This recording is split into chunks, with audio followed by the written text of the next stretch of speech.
And good morning. Sorry, guys, I didn't have time for sleeves today. It happened again. What happened again? I'm all the way over here. You are? You want to reach up and touch it? Stop. You want to touch it? No. It's okay. It's okay, you can touch it. You sure you don't want to see my dick? Pretty sure. I used to work with a guy that'd do that to the new guys with a caveman. It was hilarious. It was an HR nightmare, but it was hilarious. And this was before there were HRs. Yeah. Just saying. Speaking of working guys who are nightmares. It was before the Democrats ruined the world. Right. Before the Democrats ruined the world. Okay. So, there's some elections happening today. There's some elections happening. There's one happening here. And there's one in particular that we're going to get to in a little bit that could be fodder for Toterwin Thursday. Yeah, it could be the referendum on Brandon's administration. Yes, let's go, Brandon. Or it could be like the recall on Gavin Newsom, where we get certain clarification that no, the Democrats really are this psychotic. They really do want a collapsed economy, increased gas prices, and dead babies in the streets next to, all the shit.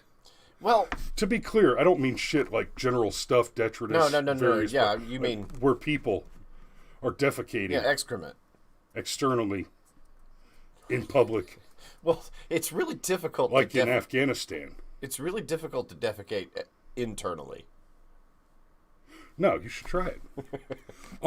So I mean, that's what they want. They want a third. They want you to live in a third world country where their shiny chosen elites live in these ivory towers, while you live in huts made out of whatever local detritus and sand you can stick together with your own urine and vomit, and are surrounded by human feces and dead babies in the streets. And heroin needles. Yes. I almost forgot about the dirty needles. They love dirty needles. Well, you told me once that part of the problem with the culture in the Middle East is that, a country like the U.S. will go in and topple the despot that's ruling the country and then go through the time and expense to set up an election system, and then they'll just vote in the next despot. Correct. Like, willingly. And that's what the Democrats are. They want to be governed by monsters, and so they will continue to vote for monsters. And boy, now I'm really seeing the parallels. They don't even view them as monsters. Like, it's a moral good to them, at least, that they vote the way that they vote. Wow. Okay. So let's start with the mayor's race in Atlanta. Just to be clear, all of Lex Luthor's henchmen work for Lex Luthor. Right. Like, they've made that choice that whether they made it out of desperation, they're maybe they don't support his campaigns morally or whatever. They did, in fact, fill out a job application. They voluntarily went to work for Lex Luthor. Well, I bet Lex Luthor pays well. I bet he does. You know who else pays well?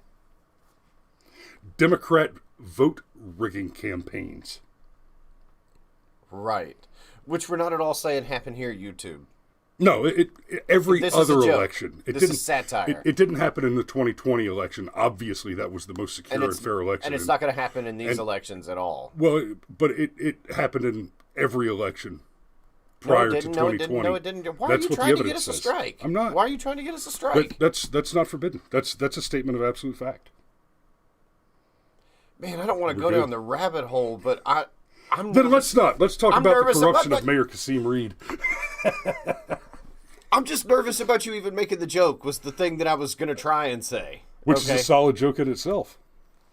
Okay, fair enough. But, all right, so starting locally. Kasim Reed. Local for us. Maybe not local for you guys, but local for us. We're just going to take a look at the Ballotpedia on this one.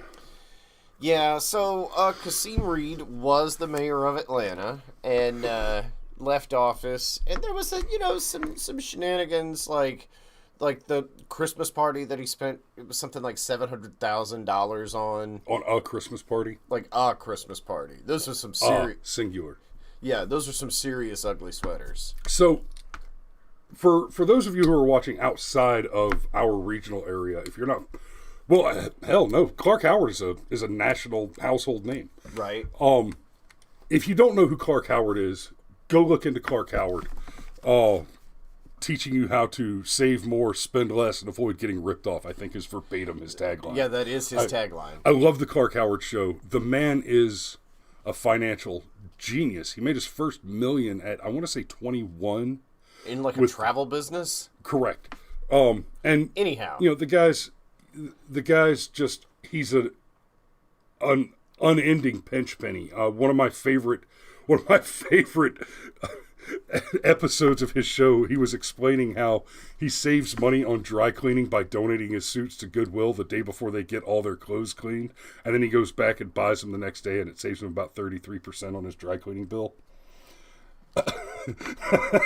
And then the other one, he described how he likes the double burger at, I think it was Wendy's, and this was several years ago, so I'm sure the numbers are different. But at the time, he said, but it's 42 cents less expensive to buy two singles and just throw away one of the top and bottom buns and put them together yourself.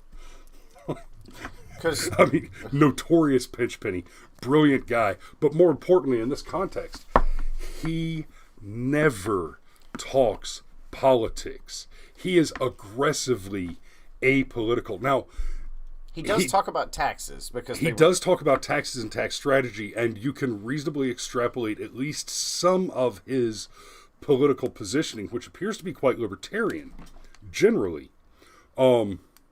Basically, the man's a devout capitalist. And so, a few years ago, when Keisha Lance Bottoms was running for mayor to begin with the endorsement of Kasim Reed, it was an absolute shocker when Clark Howard, on his show, live on the radio, said, I will be voting against Keisha Lance Bottoms because she is endorsed by Mayor Kasim Reed. And his office has been so corrupt and done such a poor job of... I'm not quoting verbatim. I didn't pull up a transcript for this. I'm paraphrasing. But he pointed out that the absolute mismanagement of the Hartsfield-Jackson Airport being among the greatest examples of the failures and corruption of Kasim Reed's administration, that anybody who is a disciple of Reed, like Keisha, the raging racist Black girl magic, I mean, this woman supported Black Lives Matter to a fault. Black Lives Matter tried to set up an autonomous zone here in Georgia after the drunk in the drive-thru committed suicide by cop. And she was all set to let it happen, let it go on for a few days until they killed a 6 or 7 year old black girl. And I guarantee you, if it had been a white kid, she'd have just called it a casualty of war and run with it. Anyhow, Kasim Reed. So Keisha Lance Bottoms, who is trash, announced early in the year, May 6th, according to Ballotpedia, that she would not seek re-election. And not surprisingly, I mean, she made a mess of it. But Kasim Reed is running again. And let's be fair, he is probably the favorite to win. He doesn't have it locked up, though. He doesn't. Okay, so just a little bit of history. Over the past couple of decades, mayor of Atlanta, it's kind of like being mayor of Chicago. Like, there's always some level or layer of scandal and whatnot involved. Like, I don't know if you lived here in Georgia when Bill Campbell was mayor. Hugely popular guy, incredibly charming, like, was doing commercials and stuff like that. And then as soon as he got out of office, he, like, got indicted and went to prison. Like, it was... So there's a lot of money that flows through Atlanta because we're a transportation hub, not just because of the airport, but because of where Atlanta's located. If you look at like Atlanta and Nashville, they're both these kind of nexus points that go all over the Midwest and Yep. the East Coast. And Well, and, when people think of port cities, they think of California, they think of Washington State, but I mean we've got Savannah, and Savannah is a major shipping port, and Hartsfield-Jackson Atlanta Airport is the busiest airport in the world. It's busier than LAX. It's busier than Dallas-Fort Worth or LaGuardia. It is the busiest airport on the planet. It's also the reason that we have a lot of problems with the human trafficking running through this state, because of the just sheer quantity of air travel traffic that runs through Hartsfield-Jackson and the shipping ports in Savannah. so, okay. Here's what's really interesting, though, to me about this. Okay, you've got Kasim Reed, who's got the level of name recognition that he does. Okay, like more than once, his name has been floated for national level politics. I mean, the guy can speak extremely well. Frankly, he checks a lot of the right diversity hire boxes. Yeah. It is what it is. Like, he's a Democrat dream. Except for he's much like Obama in that way. He's a very, very shiny weapon of the enemy. yeah, that's actually not a bad way to look at it. He is, and he's okay. I'm gonna stop. Go forward. Okay. But what's really fascinating to me is, with his name recognition, he has not run away with the race. Now, local punditry has said that the reason why he doesn't have it locked up is because there's so many people running for mayor. There's like 16 people on the ballot. And they're almost all Democrats. Yeah. Oh, yeah. But he doesn't have it locked up. It looks like what's going to happen after today is that the mayoral race is going to go to a runoff. And in Georgia, the reason why that is Georgia doesn't have a plurality system. Georgia has a majority system. You have to get 50% of the votes plus one. So if 1,000 people vote, and it requires 501 votes in order to secure the race. If you don't get at least 501 votes out of 1,000, it goes to a runoff. I would argue that Kasim Reed's name recognition is actually one of the things working against him. That's probably fair. You would normally, when you have the name ID, you run away with the election, right? Like, that's one of the most important things, for better or for worse. We can go down a whole different rabbit hole on another day about why voting in this country is so screwed up. But just on the surface level, if you have the name ID, you win. Well, in this case, Kasim Reed has the name ID, and he is in trouble. Now, will he potentially become mayor? Yes. But it's not a sure thing. And I just want to float a theory before we move on to Virginia. I think the reason why Kasim Reed wants to become mayor again is because it is so difficult to prosecute somebody while they're in office. That wouldn't surprise me. I want to point something out real quick before we move on to Virginia. It mentions noteworthy endorsed individual campaign donors focused on three major candidates. Andre Dickens, City Council President Felicia Moore, and former Mayor Kasim Reed. All three candidates are Democrats, right? And we know, all three candidates are Democrats. But down here, where it lists the candidates, you'll see that, Dickens is listed as nonpartisan, and Felicia Moore is listed as nonpartisan, and Kasim Reed is listed as nonpartisan. Liars. Yeah. Right? And Ballotopedia is sitting here lying for them. God, I hate that nonpartisan thing. I hate that, I'm a moderate, I'm a centrist. Yeah, you're a liar. Not only that, it's not just that you're a liar. I mean, shit right up your nose. Pick a side. Don't act like, sometimes I agree with the Democrats. Yeah, fuckstick. Everybody has those kinds of opinions. If you're thinking for yourself, occasionally you're going to run contrary to the grain, as it were. Okay? That doesn't make you this special middle-of-the-roader. I can't think of a lot of examples where I agree with the Democrat. No, but I can give you one, okay? Typically it's the left that says drugs should be decriminalized. And typically it is the right that says they should remain on the schedule that they're on. And I happen to think that drugs should be decriminalized. Like, what, you're going to outlaw plants? Wow, so we have somebody in the comments asking if we've got the vaccine. And good morning, by the way. Yeah, good morning. And we're not going to talk about that largely because I don't want to get thrown off of YouTube again right now just for a side comment. And that's not the purpose of today's show. Yeah, that's not what we're talking about today. Anyway. So let's hop over to the gubernatorial race in Virginia. There are other races going on today, but these are the two that we want to highlight. And then I've got shit to do. I don't know about you. I have things to do.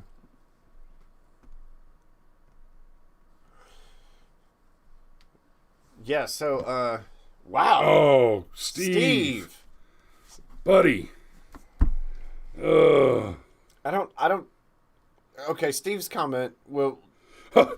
Alan Carmy says, well, if you will get kicked off, you were on the right side of the vaccine mandate. Oh, no, we've been kicked off. Twice. Temporarily. In fact, so if you get kicked off twice in 90 days, then you get harsher penalties. I think we got kicked off the second time on like day 97. Anyhow. So, the race for governor in Virginia shows just how far out of touch Democrats are. This is an opinion piece from the New York Post, who are also on the right side of the argument, you can tell, because they got banned for saying things that were true. On November the 2nd ballot's highest profile contest, the battle for Virginia's governorship has become a referendum on the big government approach of the out-of-touch Democrat left. As Virginia's chief executive from 2014 to 2018, former Democrat national chairman and consigliere to the Clinton crime family, few people epitomize establishment socialism better than Terry McAulife. If you still think that there is a substantive, meaningful difference between socialism and communism, I would like to sell you a bridge in Arizona. Glenn Youngkin, McAuliffe's ascendant opponent, is a quintessential Republican office seeker. Not something I like to hear. I'm not a big fan of the current Republicans, largely because you're cowards. This successful outsider aims to harness the private sector success and rein in a runaway public sector that has betrayed its citizens. Youngkin was co-CEO of the Carlyle Group Financial House before this, his first race. And he's a finance guy, which... Yeah, not necessarily a positive, but... Yeah. Okay. McAulife and Youngkin are tied at 46% each, according to an October 16-19 Monmouth University survey of 1,005 registered Virginia voters. Margin of error plus or minus 3.1%, while 91% of Democrats backed McAulife, 94% of Republicans supported Youngkin, as did 48% of independents versus 39% for McAulife. Just 6% of blacks favored Youngkin, 80% picked McAulife, but 32% of Hispanics stood with Youngkin versus 58% with McAulife. All right, so Alan Carmey's asking a question: who you think's going to win in Virginia? Which I promise, like that's the whole point. That's why we're setting this up. So I'll open that up with. I was actually listening to Newt Gingrich yesterday. Newt is convinced that Youngkin is going to steal this one in Virginia. And just in case anybody out there doesn't know, here's why that's a big deal. Virginia has trended bluer and bluer and bluer and bluer and bluer. And part of the reason why Virginia has trended bluer and bluer and bluer is that kind of Maryland, Washington, D.C. block. There's a lot Cancer. There's a lot of people that live in the suburbs of Virginia, okay? And they're federal workers. They have a tendency to lean left for reasons you can decide for yourself at this point in time, okay? If an area like that flips back red, especially over issues of education and critical race theory, it would tell you just how far out of touch, as the New York Post points out, how far out of touch Democrats really are with voters. So, to put it simply, like if my kid goes to school and you are going to teach critical race theory to my child, and don't give me this bullshit about critical race theory is just teaching the accurate history of the United States. Bullshit, okay? I don't mind you teaching an accurate history of the United States and the world to my children, warts and all. In fact, I think we should do that at a younger age, and perhaps should stop lionizing people in history at a younger age. I'm okay with that. No, what I have a problem with is when my children go to school and you teach them, well, you're white, so you're bad. Now, if we used to do that with black kids, and apparently that was an evil thing to do, right? But for some reason, it's totally cool to do it with white kids. And so you have McAulife, who made statements kind of off the cuff. Well, like, yeah, but maybe parents shouldn't be allowed to have a say-so about what their kids are taught in school. And it's like, well, I need you to... Now, hold on a minute. Hold on, Buttercup. I need you to slow your roll. Because I should totally... In fact, the PTA was created expressly so that parents could influence what happens. Because as you go from school to school and community to community, and this goes back to the identity of America itself, the reason why the states are supposed to have more power than the federal government. What works in Georgia doesn't necessarily work in Seattle, and what works in, I said Seattle, Washington, but I mean, come on, Seattle. And what works in Washington doesn't necessarily work in Oklahoma, doesn't necessarily work in North Dakota. Well, how can you tell? If you look at Washington, it's pretty clear we can't tell what works there. Okay. Schools should be very similar, okay? And what works in a school system in the suburbs of Atlanta does not necessarily mean it's going to work in a school system anywhere else in the country. Correct. And there is absolutely nothing wrong with that. In fact, that's something that we should lean into and embrace. There should be all different types of education for all different types of students. Well, and school choice, being able to do charter schools, homeschool, et cetera, disproportionately advantages minority children by offering them the ability to leave low-quality schools, which are made low quality by the low-quality inhabitants of those schools. Democrats are supported by teachers' unions, and teachers' unions are supported by Democrats. They fund one another, they bribe one another, they contribute to one another, and they both hate the idea of black children being offered the opportunity to seek a superior grade of education by being afforded the choice to choose between one of two or three or more options. They detest the idea of minority children learning things like math that might dissuade them from continuing to vote Democrat for generations to come. Right. So I'm all for smart blacks. I know a bunch of them. And you know what a lot of them do? They have conversations like this. Hey, Chris, who are you voting for? Oh, Trump, obviously. Why? Yeah, me too, man, but I didn't want to say it out loud. Yeah. Yeah, well, hey, look. Brandon in Chief said the poor kids are just as smart as the white kids. And he's right.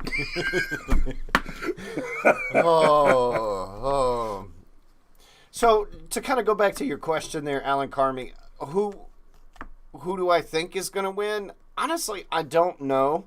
I used to think that I had a pretty good nose for predicting politics, but I thought Trump was going to win in 2020, and apparently I was wrong. So, and this situation in particular, like, Virginia is pretty blue, all right? And this is the state that kept Eddie Rendell in office, like, for what, like 3 terms? I mean... Something like that. Yeah, something like that. Alan Carmi, no, Trump did not win in 2020. You're but just that's a making whole nother joke. show. But that's a whole nother show. You're just making a joke. No, that's not a whole nother show. There's nothing there. Trump did not win in 2020. Honk fucking honk. Okay, well, it is a whole nother show. And anyway, I'm going to go ahead and say it's going to be Youngkin. I hope you're right. Why. Go For ahead. the same reason Trump won in 2016. This time around, especially with all the stuff going on in Loudoun County, I think Youngkin is going to be the Molotov cocktail that the citizens have no choice but to throw in the face of the Democrats that are actively working to murder your children and have them raped in the bathrooms in public schools. So, I think it's going to be Youngkin for exactly that reason. He is going to be the middle finger to the system this time around. And the conventional wisdom on this, the analytics on this from the pundits currently is, if Virginians throw this particular middle finger, it will be a bellwether suggesting that we're just going to be looking at a fucking sea of falcons going into the midterms. And buddy, that's got me feeling like I can throw 3 middle fingers at a time. Harder than Chinese algebra. Harder than Chinese algebra. I can't roll out of bed in the morning. Okay, so I'm leaning into the wind. So you might be right. Because I've had to go through a job change recently. I've been working later at night than I did up until a few months ago. I've noticed. Yeah, well, it is what it is. At least I get to be here in studio. Groovy. That's fun. But I get to listen to WSB at night and Oh God, I'm so sorry. No. Let me finish, okay? I get to listen to this fantastic program called Word on the Street, which is actually pretty funny. Like, Okay. it has some merit to it. And the producer on Word on the Street, Scotty B, voted for Joe Biden, right? Dumbass. Well, he's not entirely stupid, because he said on air a couple of times over the past few weeks that he's starting to have some real buyer's remorse. Like, whoa. And look, look. And We've been over $3 a gallon for gas for almost 6 months already, and we're less than 9 months into the presidency, starting to have some remorse. Look, I'm just trying to make the point that if a local media personality who is a 39-year-old self-identified millennial that's talked about voting for Joe Biden on air and now has talked about having buyer's remorse for voting for Joe Biden on air. Dumbass. I mean, that could be a measuring stick. I guess what I'm saying is, I hope it's a measuring stick. You know what the best measuring Fingers stick crossed. is so far? Let's go, Brandon! All right, y'all be safe out there. We're going to wrap this up and go get some lunch with some new clients. And we will see you tomorrow.